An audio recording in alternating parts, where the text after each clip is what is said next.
Reverend Thurman, since NAACP was brought up, I think I should give you a rebuttal, and then Judge Schrader is going to talk to us. This is the head of the, and I've been trying to get him for a while, the NAACP here in Lexington, and he mentioned your name, and he mentioned some issues, I think, specific towards Black Americans. Could you say a few words? First of all, let me thank you for the invitation. I won't be long because the hour is getting late. But I'm concerned as I attend such meetings as this.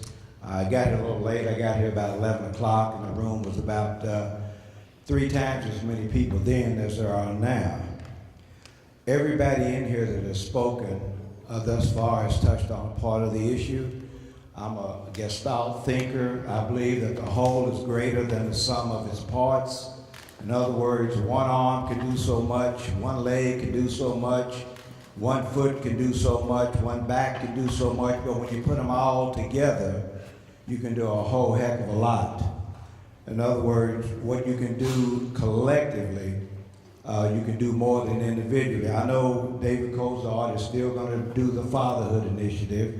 I know that Brandon Dunn has continued to work in the community with the Cool organization. I know that Reverend Keith Towler is going to continue with the We Care program. Brother Aaron Mosley is going to continue with the RARE program, and all of those that have been here and spoken today. But my question is, and the challenge that I would like to pose to you is, what are you going to do collectively? Each individual thus far that has gotten up and presented the tenants, what they're doing in their program, look around you, they're gone. And I have yet to see anybody to try to pull all of these different people's programs together to say, what can we do together? Because that is the key. You know, the key is, you hear it all the time, I know it's an old cliche, it takes a village to raise a child. It does take a village to raise a child. And it takes, in order to get rid of this youth violence, it's going to take all of these efforts collectively, not individually, but collectively. Help, if you work for an employer that can support these programs, ask your employer to make a donation or contribution to these various programs that have been mentioned.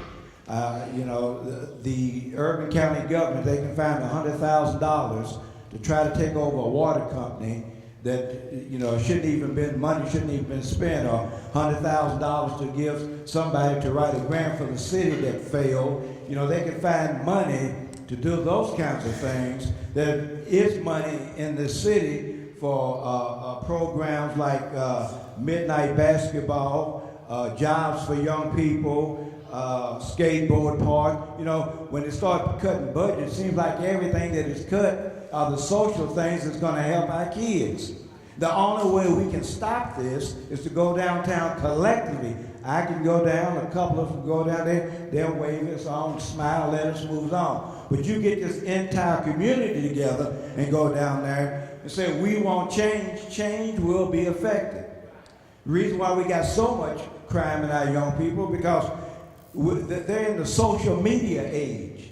The act is detached from the consequences of the actions. They act over here without realizing that there are consequences over here. They can't make the connection. They don't know that when they pull the trigger of a gun with no name and a bullet that hits the first thing that it runs into, all of the body mass and destruction that it causes.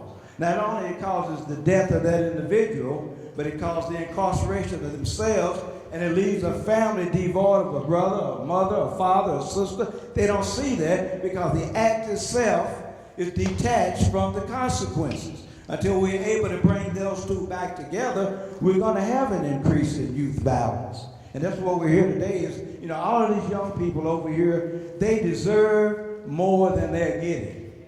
They deserve more than being able to have to close and lock their doors at night. They can't walk down the street after sun.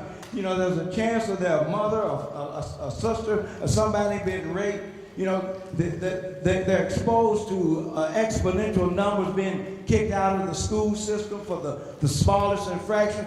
They deserve better than that. But the only way that they're going to get better than that is if we collectively go downtown and say, hey, we want some changes made. Unfortunately, men like Brandon Dunn and David Cozart and all those others, Aaron Mosen, that work with these young people, they're trying to put out a fire that's already been created. And the fires they can't put out end up down in Judge Schrader's court and family court and end up in the criminal justice system. And from there, the door just revolves. The recidivism rate is astronomical, particularly among young black men.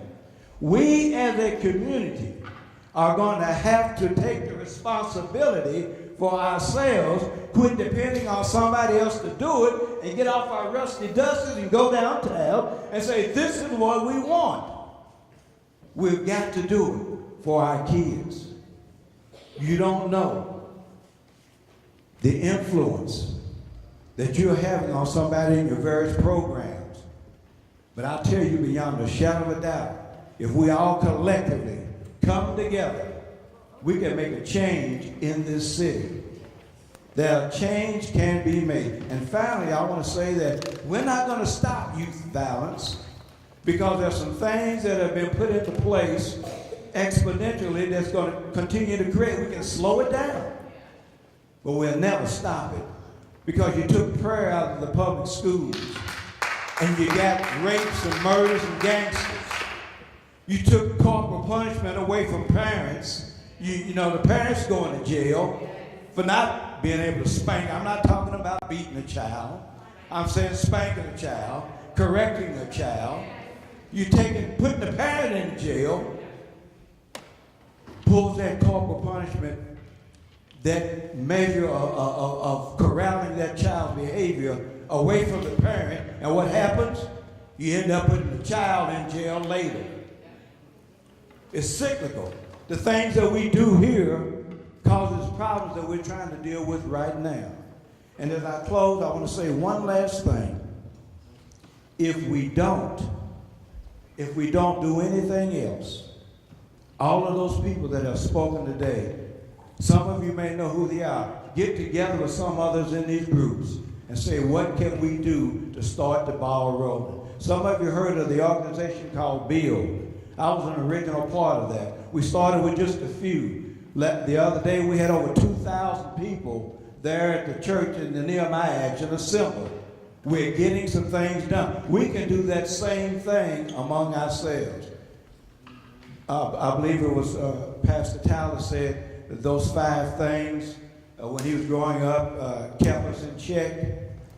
Each one of those 5 things, the family, the media, the church, the school, our period, had a common ethos. That common center was Jesus Christ of Christianity.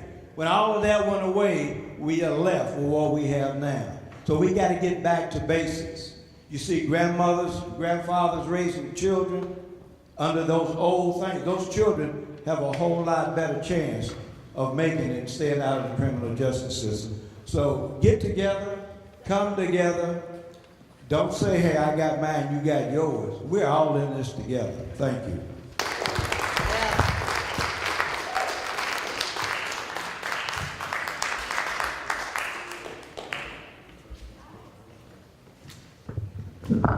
That was worth the wait trying to get you all these years.